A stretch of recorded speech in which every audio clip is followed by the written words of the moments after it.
Hello, it's Stuff Ram from Ram Nerds. Welcome to another Rams Rant. Recently got back from holiday, nothing fancy, and no internet all week, so it's been nice to get back. The first thing I did was jump on the old PC, load up Steam, see what exciting things are on there, and the usual pre-order this new controller, pre-order this new thing, pre-order numerous AAA games you probably already would if you already knew about them. One of the things that popped up was a pre-order for No Man's Sky for $39.99, which we'll come to later. And it's No Man's Sky has been a game I've been interested in since 2014. It initially wasn't even announced for PC, but I was interested in it, and I thought it would come to PC, and indeed it has. So I've been looking forward to it for a little while. And let me talk about the game a bit. Before I go off too much time, let me talk about the game. So No Man's Sky, it's a procedurally generated game. As sort of is the fashion at the moment. It's a fully generated universe. The whole universe has been procedurally generated by the game. And everything it's generated. So the planets are, the animals all are, the spaceships all are. What they basically do is they create like a basic template, and use that template, the game then randomizes features or bits and pieces to create like the new versions you see. So theoretically, everything should be unique. And it's a humongous game. I mean, there's 18 quadrillion planets in the game. It's huge, absolutely huge. And you take a role of an explorer. And so you are on these planets, you look around, and you can sort of discover, if you discover a new life form, you can register it on a galactic database as yours. You can name it yourself, so you can give it its own unique name.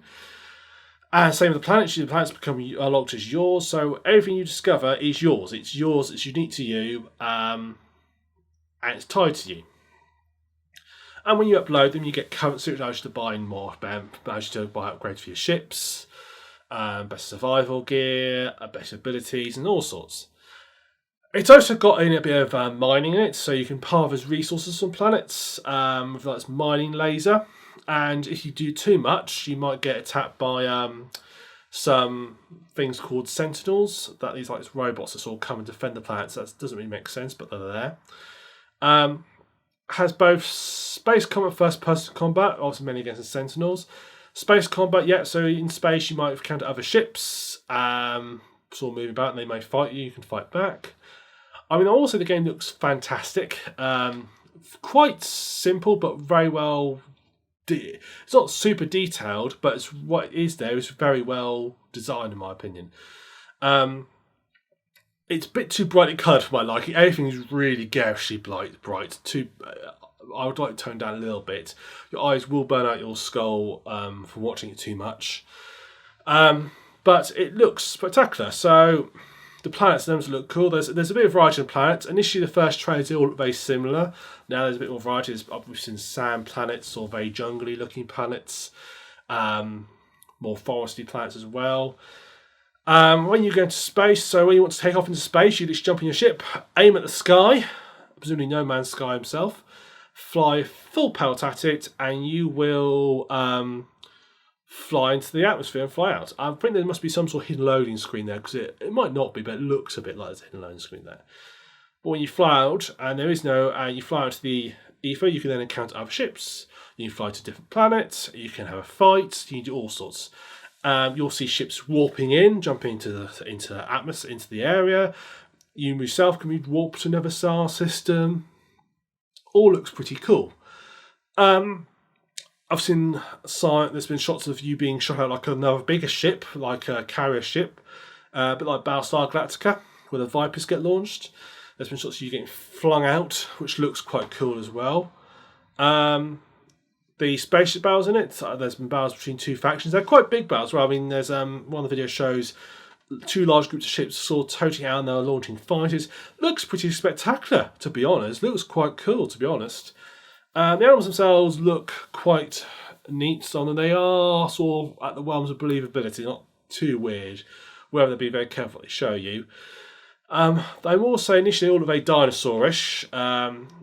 Lots of different dinosaurs, many different coloured dinosaurs, but all of our area dinosaurish.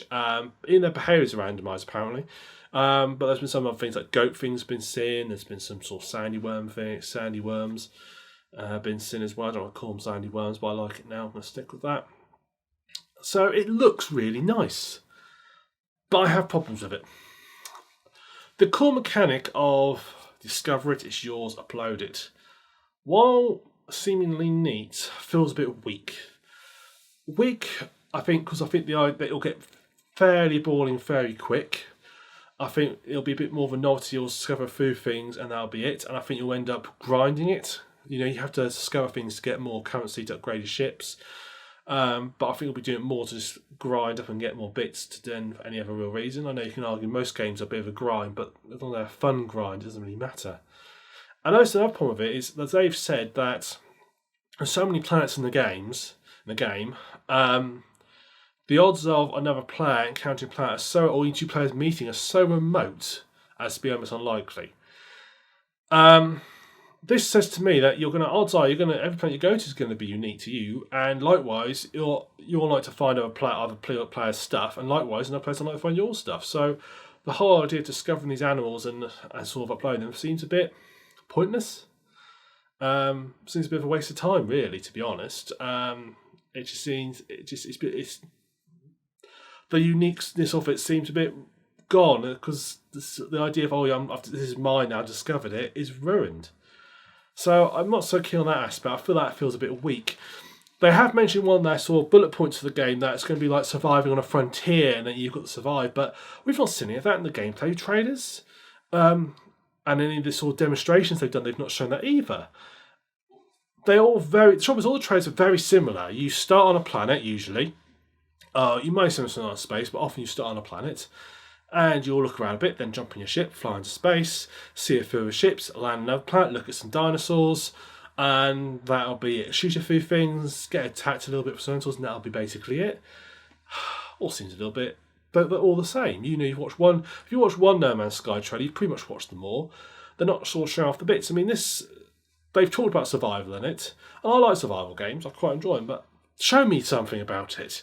Is it literally a survival mechanic? I've just got to shoot a few things.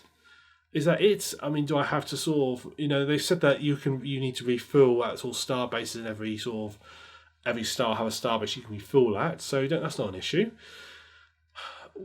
Do you run out of food? Do you need to get supplies to your ship? Do you need to repair your ship? What's the survival bit in it? And I don't think there is one. I think that's just something they've put in there to sort of, because survival had come a bit on the bandwagon of it's a sort of thing to have survival games. I feel they've just put that in there just to sort of as an extra, we've got survival in our game. That's what it feels like. I don't think it's going to have that really much in it. At least not from what I've seen. I was looking through page to page of stuff today, and I've not come across anything. That feels just a little bit odd as well. It's almost like all these mechanics are like side mechanics took a bigger game. If this was in a game that had like a central storyline and you're investigating sort of perhaps storyline to while you're doing this, and this is all style stuff you could do as well, then that'd be quite neat. But by removing that central bit and any sort of progression, it feels like you've ruined the big part of the game. I mean, I would love to have been able to, you might be able to do this, but if you can, you're not showing in trailers, have like some sort of home planet that you could perhaps set a base up. Perhaps you can, all these resources you can you can perhaps build a base. That'd be cool. Have your own little base you can fly from. Perhaps invite your friends over to them. Perhaps you can, you can like register on like some galactic map and invite them over. That'd be cool. But it's not there. At least not what I've seen. Also, the idea of these planets having this sort of wanted level, where if you attack too many things, you'll get attacked by these sentinel things. Looks a bit naff. Why are you being attacked? Is that just to sort of add something to it? Do they realise that if you just went around mining everything, it'd be a bit boring, so let's put a bit of tension in by having something that will come attack you? Again, just looks a little bit, doesn't look like really any sort of command part, just looks a little bit boring. Apologies for the barking dogs. You can hear in the background right now, just apologies to them. So it just doesn't seem particularly exciting on that part for me. So all the planets you come across, yes, they are a bit different than they used to be, but they don't seem particularly majorly different. The sort of flora and fauna look, although different, look very similar. They all obviously clearly based on the same template, which is what they said. But again, I feel once you've seen one, you've seen them all. I just don't think No Man's Sky is going to have enough variety. I think a lot of people are going to play it play for a few hours and then get bored. I actually think there's enough there to keep you going. Perhaps I'm wrong. I also think that $39.99 for this little indie game is way too much money for it. I'm not trying to be snobbish and say that certain games should be charged more or less necessarily, but I think I don't see the value to that game at $39.99. I mean, if it had been out at 20 quid, I'd have gone, I'd probably give that a punt. $39, I'm not going to. That's way too much for a game. I wouldn't pay that for a AAA game, let alone a little indie game.